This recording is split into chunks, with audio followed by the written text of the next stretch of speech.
Hello. Matthew Kindra and I are going to discuss a fictional conflict and its potential legal implications. The scenario we are about to discuss involves multiple parties with different views of the same situation. Our team will first work to summarize the conflict, allowing you to have a clear picture of the situation at hand. We will then follow by explaining what legal rules would apply to the situation and how these rules would be applied. Robert is an art dealer in San Francisco. He has agreed to sell some pieces from a local artist in his studio. A customer recently came into the studio to check out the artwork on display.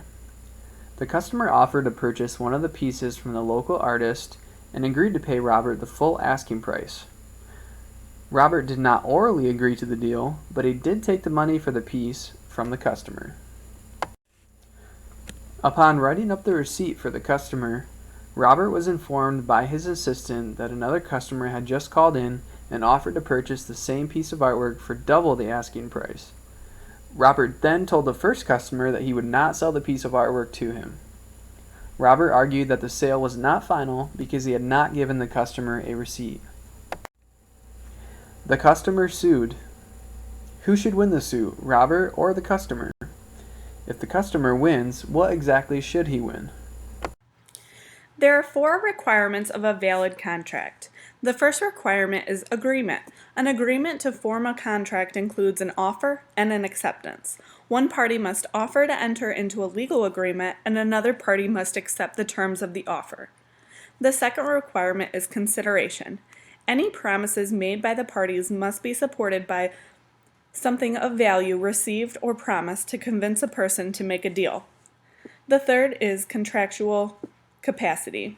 Both parties entering into a contract must have the contractual capacity to do so. The law must recognize them as possessing characteristics that qualify them as competent parties. The fourth and final requirement of a valid contract is legality. The contract's purpose must be to accomplish some goal that is legal and not against public policy.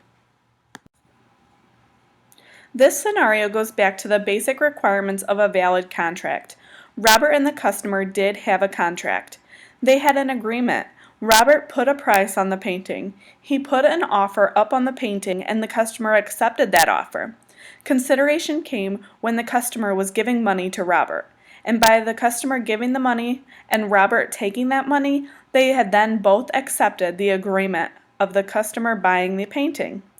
They both had a contractual capacity because Robert had the painting and the customer had the money, and the purpose of this agreement was, in fact, legal. Now that we have established that there is a valid contract in place, we will now review what is to be enforced by the agreement. Is the contract voidable by either side? And what the winning party has a right to claim, which would be the sale item. Who should win and what should they receive?